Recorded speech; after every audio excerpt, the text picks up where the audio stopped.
All right, good morning everybody. If you wouldn't mind pointing your eyes to the sky and see one of our beautiful airplanes doing a little flyby here of this amazing event.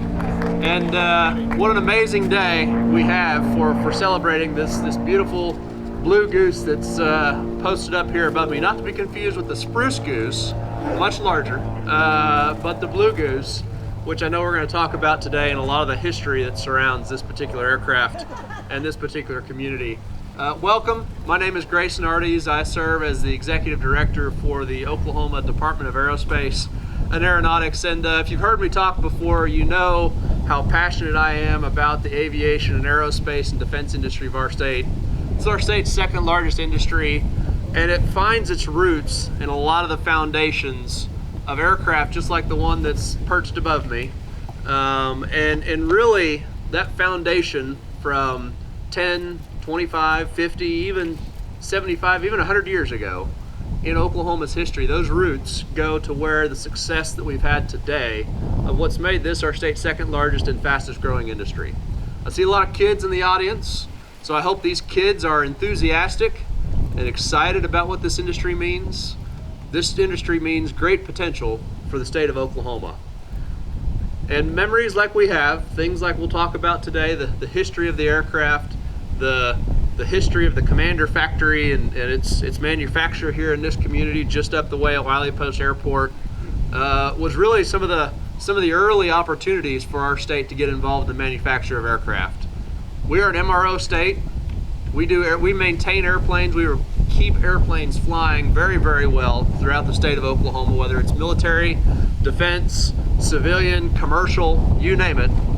We have a lot of amazing opportunities to do MRO. But one of the things that's missing in our state is the new manufacturing of aircraft. And what would we love to have but a new aircraft manufacturer come back to our state? And I know our friends at the Department of Commerce and our communities and economic development authorities across Oklahoma are trying to get more aerospace companies. They're trying to grow this industry so that we can make this our #1 industry in the state of Oklahoma. Not because it's cool, let's face it, flying is cool, aviation's cool. But this is for the betterment of Oklahoma's economy. We can tie an industry that's not based on a commodity in oil and gas or agriculture, but tie our industries back to an amazing opportunity of aviation, aerospace, and defense, and hopefully lead our state to the promised land of success for many, many decades to come. We wouldn't be here today without the city of Bethany, and obviously in this beautiful park on this beautiful Chamber of Commerce day.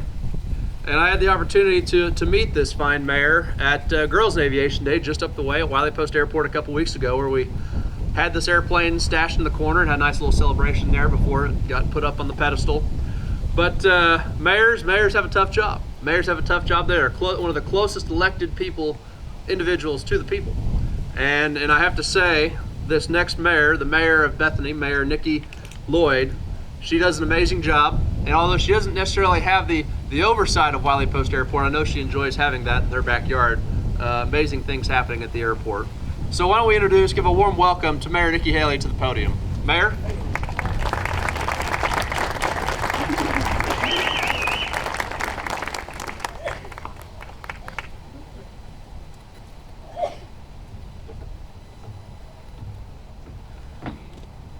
Good morning. I appreciate that upgrade.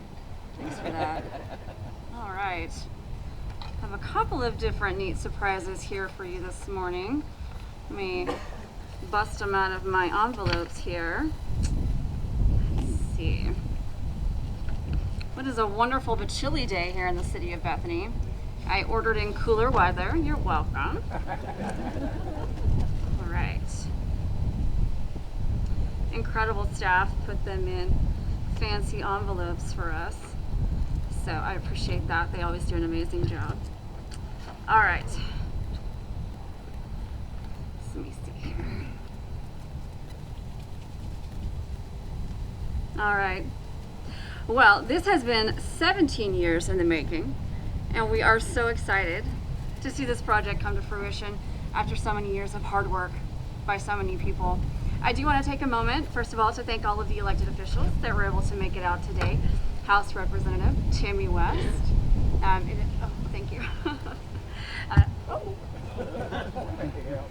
Technology, it's great. Vice Mayor Jeff Knapp, Councilwoman Kathy Larson, and I also see Dr. Bellows from Bethany Public Schools. Thank you all for coming out this morning. So I have several special items I'd like to present this morning. There are three very special gentlemen that have gone above and beyond to make this project a reality.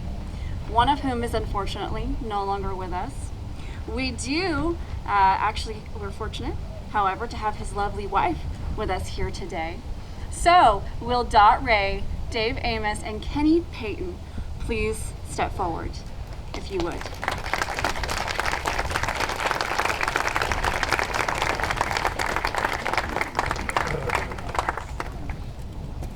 Okay. And I do not want to take the chance of taking this off, so if you could just come up and join me on the stage, if you would. I have these lovely certificates to present to each of you, and I'll just read one and then present them all to you. It is with deep respect, the City of Bethany thanks you for your valuable contribution to the Blue Goose Restoration Project. Your vision and dedication to this project will positively impact the Bethany community for many years to come. We are proud to recognize your success in making the vision become a reality. Thank you so much, all three of you, for everything you've done.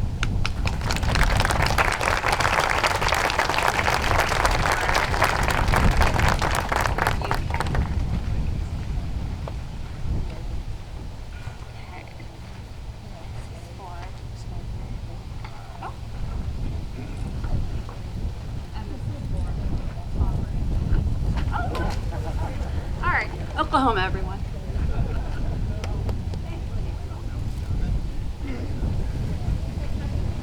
And if we could get a picture of the three of you, I will come to you.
Thank you for catching that before it blew away. I do have one more that Oklahoma wind tried to take away. Let's see. Goodness. See, this is installed so well, it's not going anywhere. Okay, and finally, I have a special proclamation. Whereas the Blue Goose Aero Commander Model L3805 made its maiden flight on April 23rd, 1948. And whereas over 3,000 airplanes were produced at the Aero Design Company factory in Bethany, Oklahoma at Wiley Post Airport for almost 40 years. And whereas in 1974, the Blue Goose was moved to the OKC Fairgrounds for static display until 2006, when the plane was relocated to Metro Tech's Aviation Career Campus at Will Rogers Airport. And whereas in 2007, Bethany Council member Tom Ray had the idea to seek donations to have the plane refurbished and then displayed in a Bethany park, and with City Council's approval, the plane was moved to the Bethany Public Works Yard. And whereas Francis Tuttle Technology Center asked if they could restore the airplane as a student project, and the Blue Goose was moved again to their campus. And whereas in 2019, the City of Bethany donated the aircraft to the Oklahoma History Center and entered into a mutually benefiting agreement that would allow for the long-term exhibit of the Blue Goose in Eldon Lyon Park. And whereas the Blue Goose was moved in 2023 to Wiley Post to be painted on October 7th, 2024, and the Blue Goose made its final journey when it was moved to Eldon Lyon Park for outside display. Now therefore I, Nikki Lloyd, Mayor of Bethany, Oklahoma, do hereby proclaim October 14th, 2024 as Blue Goose Day.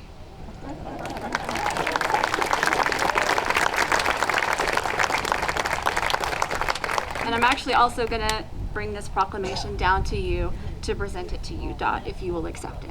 But I'm going to bring it to you, ma'am. Thank you so much for being here, all of you today.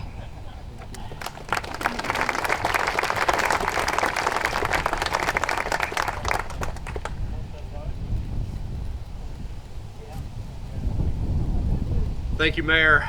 It is a little windy today. I know why we pointed the aircraft to the south, so that it'll always be taking off into that traditional south wind, but I think if we got it pointing to the east today, it actually might take off if we had the opportunity with this amazing wind. The next speaker that I want to bring to the podium, a fellow state agency director who has one of the more enviable jobs in my mind, because I love history. I'm a history buff, history nerd. There's a lot of great aviation and aerospace history, and this item is just another feather in the cap, so to speak, of a long lineage of great aviation history throughout the state. So, Dwight Thompson, Executive Director for the Oklahoma Historical Society, please join me at the podium. Let's give him a warm welcome applause.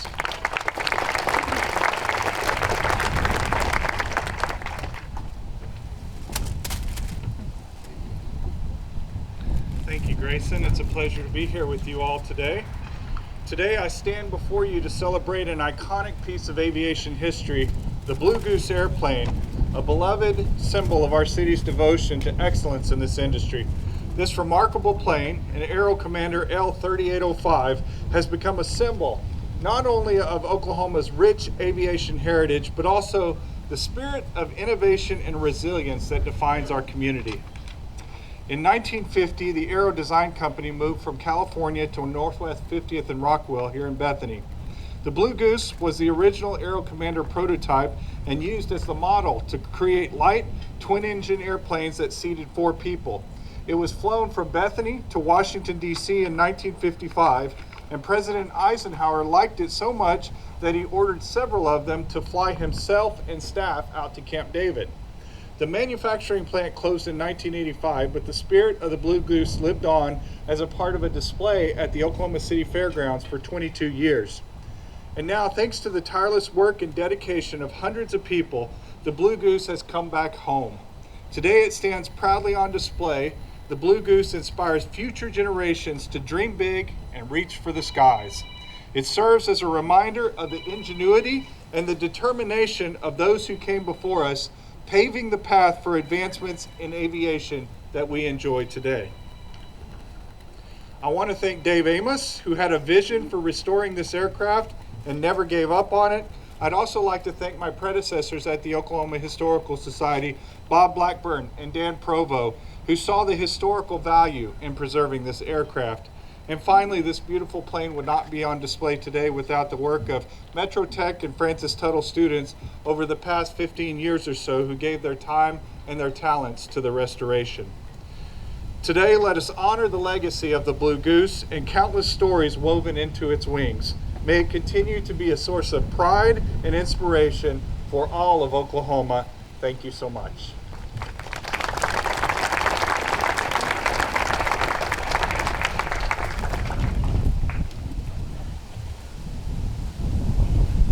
Thank you, Trait. You reminded me of something that I missed, and that was this did come from California. It's one of those long lineage of companies, aviation companies, that we're trying to recruit to Oklahoma. We hope to hear more of those stories in the future. The next person that I want to introduce here is someone we've talked around, has his fingerprints, both literally and figuratively, all over the airplane above me. And the man's passionate. He's got some passion. He was a former Aeronautics Commissioner of ours, former boss of mine when I served at the Aeronautics Commission, and just an all-around good aviation fellow. Let's put our hands together. Welcome, Dave Amos.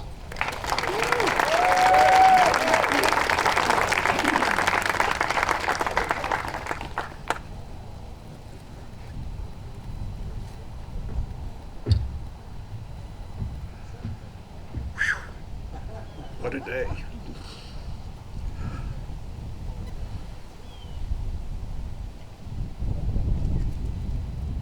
want to thank my friend Kenny Payton. He's out here. If it wasn't for Kenny, we wouldn't have this up here today. When everybody else was throwing their hands in the air and saying, we can't do it, we can't do it, Kenny Payton, who was at the factory for over 20 years, put his hand in the air at Francis Tuttle teaching sheet metal out there, and he said, we'll take it. And they hauled the airplane up there, and Kenny arranged to have the wing removed and left out in the parking lot. The fuselage went in the classroom for 15 years. And class after class after class, Kenny would only let his best students touch it. And at the end of that semester, he handed the young men and women a Sharpie, and they crawled back in the tail of the airplane and they signed it. And so there's a huge piece of sheet metal with, I don't know how many names are on it. But Kenny, wherever you are, I know you're out there. There he is on the back row. Thank you, my friend. Thank you. Kenny and I became acquainted many, many years ago.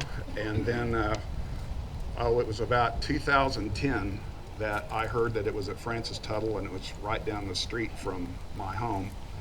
And so I just went out there just to check it out. And then one thing led to another. And Kenny and I have developed just a deep, trusting, very good friendship that I'll take with me forever. Thank you, Kenny. Thank you. And we worked side by side, and he had his abilities and expertise, and I had mine. And I asked him early on, Kenny, what are you going to do with it? He said, I don't know, man.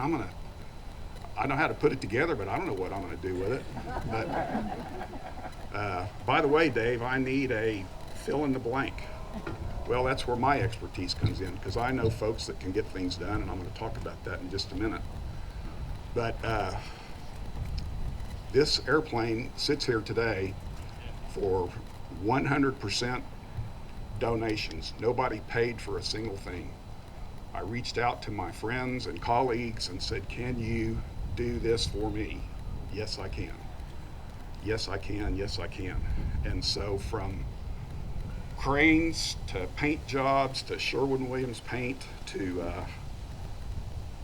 concrete contractor. I saw his car out here, but I don't see him yet. But I'll talk about him in just a minute. But so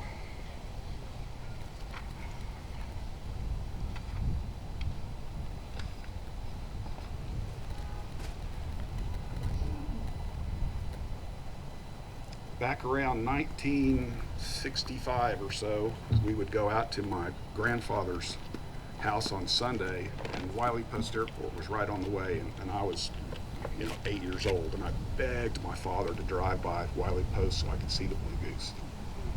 And every Sunday we would go out to his house, and every Sunday I would beg him to go by, and we would drive down 50th Street, and it was sitting out there in front of the factory there, and just always loved that little airplane. And when it became dilapidated down at the fairgrounds, it was really sad to see, but my number one item on my agenda here is to talk about my dream to have it right here again. So, man, it's been pretty cool. And, man, I don't know who pulled that trigger to get that Shrike Commander to fly over a while ago. A warm thanks to Sandra, who made all this happen. And this is just a dream come true for me to stand up here in front of the Blue Goose that my grandfather and my dad both flew back in the early 50s. And I want to thank the Aeronautics Commission. I can't get ODAA in my head yet. It will always be Aeronautics Commission. I served with him. I was 24 years, 4 terms, 4 6-year terms. But the commission made this happen, and Sandra is the best. I worked with her for a little while when I was still a commissioner. I saw him just walk up here a minute ago. We've got a special guest that I want to bring attention to. Bethany's own Rear Admiral Doug McLean, and he's right over here. He's a Blue Angel. He was 6,500 hours in the F-18. I did a little studying on you, Admiral, yesterday. 1,507 landings on an aircraft carrier, which qualifies him to have the most carrier landings of anybody out here today. And I want to thank my wife for putting up with me for the last 15 years dealing with this airplane. And she said something last week, and she said 90% of our conversations over the last 10 years have been about the Blue Goose. I don't think it's any more than about 88%.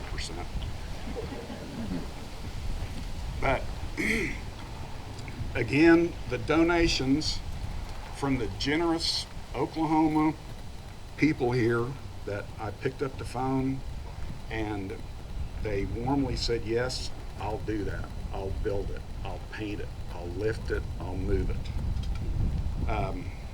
My friend Glenn Short is out there today. FSB Engineering designed the base and the pedestal and the cradle that it's sitting on. Kirby Smith Equipment loaned me a crane one afternoon, and the wing was sitting over here and the fuselage was sitting over here, and we lifted that thing up out in the parking lot, and the wing and the fuselage had been apart for years and years and years, and it's pretty amazing the way that Kenny and the crane guys lifted that wing up and set it on top of the fuselage, and they had to match the first rivet holes, 1/8 inch holes that one little rivet would go in, this giant wing, and I thought it would take hours for them to center that rivet and put it in, but it took about 5 minutes. Thank you, Kenny, again. It was pretty fun. I want a list. I got a little list here. There's so many people that helped with this, but the big guys, I want to talk about Cimarron Construction and Don Noble. That was the remaining piece of the puzzle that I scratched my head like, how am I going to do that? And I reached out to my friend Don and said, can you build this for us? And he said yes. So I want to thank Don, and I know you're out there somewhere, because I saw your car right there. Oh, there he is. Thank you. Thank you. This is beautiful. This is a beast of a monument here. It's designed for a 100-hour wind, I think, and there's Glenn Short right there. Is it 100 miles? Easy. Easy. At least 102. But thank you. W&W Steel gave me the steel for the cradle right here, and B&H Construction welded it for me. AAC and Sherwin-Williams donated the paint. Scott Weber at Capital Aviation painted it for me. J&B Crane picked it up and moved it from Francis Tuttle to the airport on May 26th of 23. And then they moved it last week and set a crane right where the chairs are. The airplane was on a trailer back here behind you all, and rotated it around and set it here. And we were wondering whether the anchor bolts in the concrete up there would actually fit the plate on the pedestal, but due to Glenn and Ben Wallace designing it, it fit perfectly. The History Center, thank you very much. It's been fun working with Bob Blackburn and Dan and now Trait and the new team, and we look forward to getting out there. We understand that there is a boatload of Aero Commander and Blue Goose stuff that no one really knows what's out there, so our next job, Kenny, is to go out there and go through that stuff. Last Monday, as the crane was leaving and city management was leaving, and Kenny and I stood right here and had a very emotional moment, because it's done. 17 years. It's done. And we were just like, well, now what are we going to do? So we decided to go eat lunch. I'm brought up to speed on a little phenomenon called Pokemon. I've kind of heard about that. I really know nothing about it. But I understand one of the, I think it was Elizabeth. So, yeah.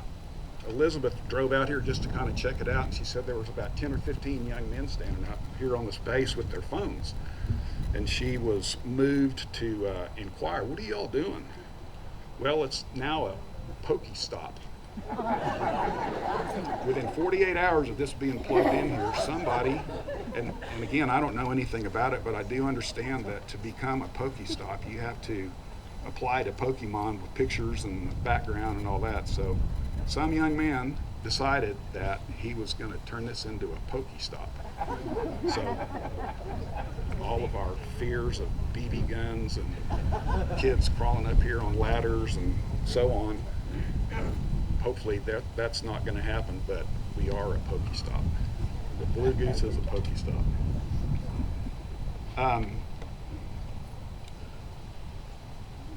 In 2010, I started taking pictures out there, and as I get a new iPhone, the pictures transferred and transferred and transferred, and so last week I had 439 pictures on my phone.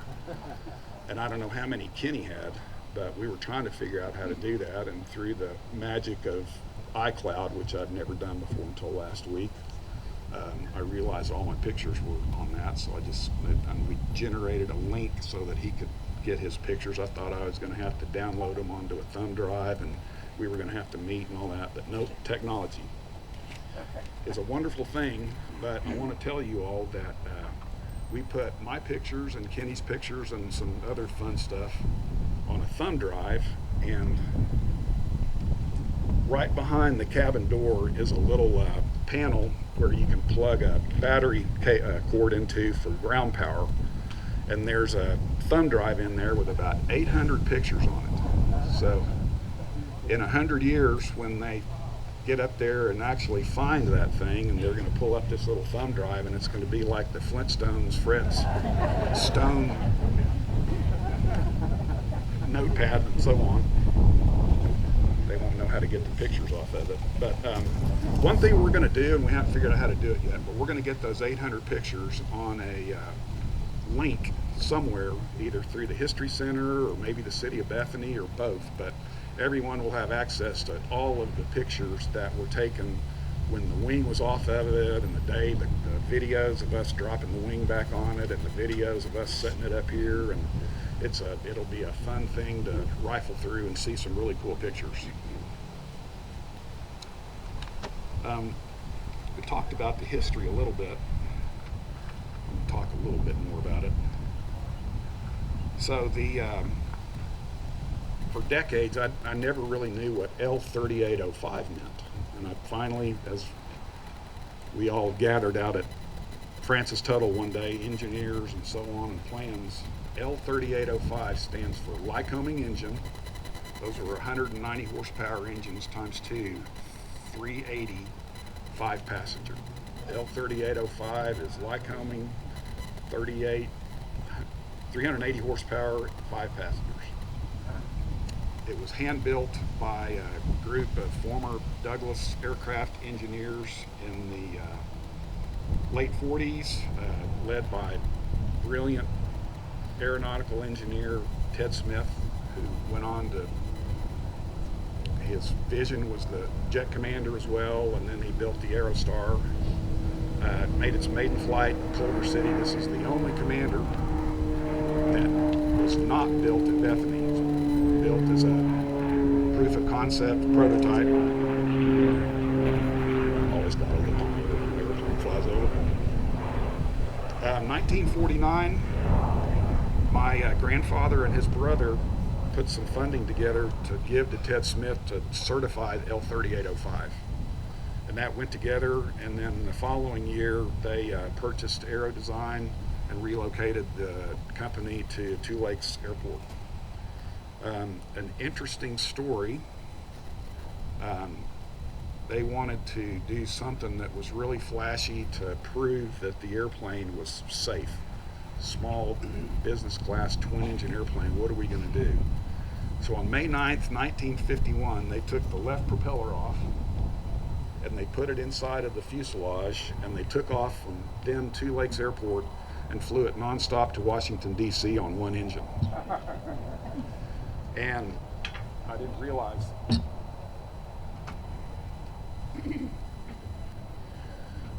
this picture was up here, but it's a perfect little prop for me. This picture was taken on the morning of May 9th, 1951. The camera ship was a Bonanza flying right up here, and my great uncle Rufus Amos was in that airplane.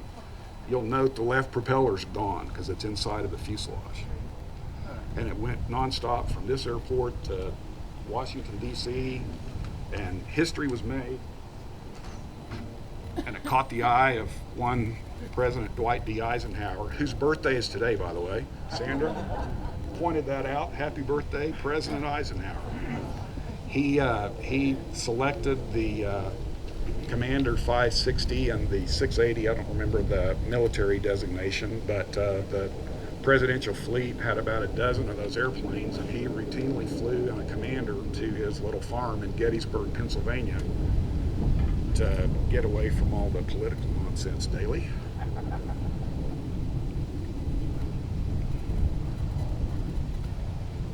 December 64, the November 1946 registration was canceled, and the airplane was placed in front of the factory. I said 65 or 66 a while ago, but anyway, December 64. In 73, it moved over to in front of the terminal tower for a little while, and then on to the fairgrounds. 2007, it had a circuitous route through the Bethany Public Works Yard, and Metro Tech thought that they wanted to take it, but Kenny's superlative abilities outshined the Metro Tech guys, kind of like Ford and Chevrolet, right, Kenny? Yeah. And so anyway, the restoration started in 07. Moved to Wiley Post, as mentioned a while ago. A week ago today, we set it up, and today, my dream has come true. And I want to thank you all for coming. Thanks for letting me tell my little story. I can't be more excited. This is so fun.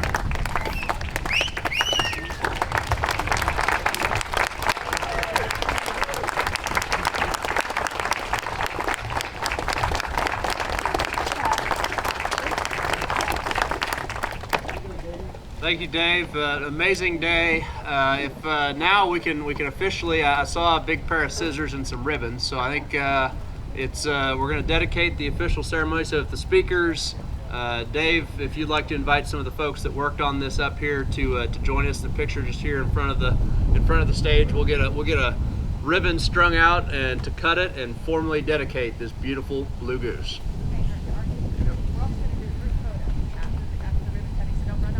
Okay, group photo. We're all going to turn and face east. Sandra, east. Okay, we're working on it. We're going to make her a pilot. We got to work on the directions first. But anyway, okay, we would have some of our VIPs come up to the front here, and then everybody hang put. We're going to face. You're going to stand up, turn around, face east. So, Dave, get your team up here.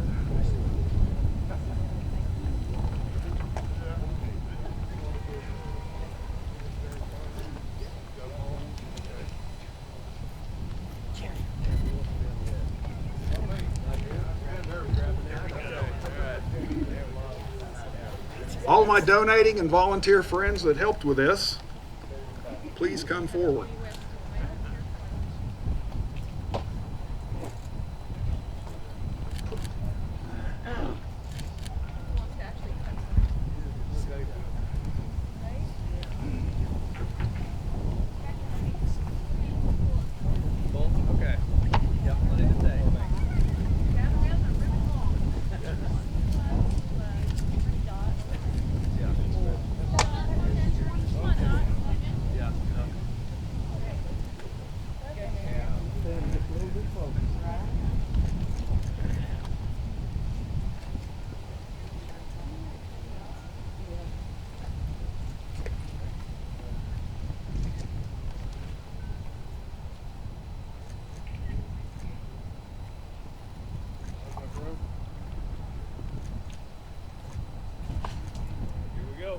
2, 1.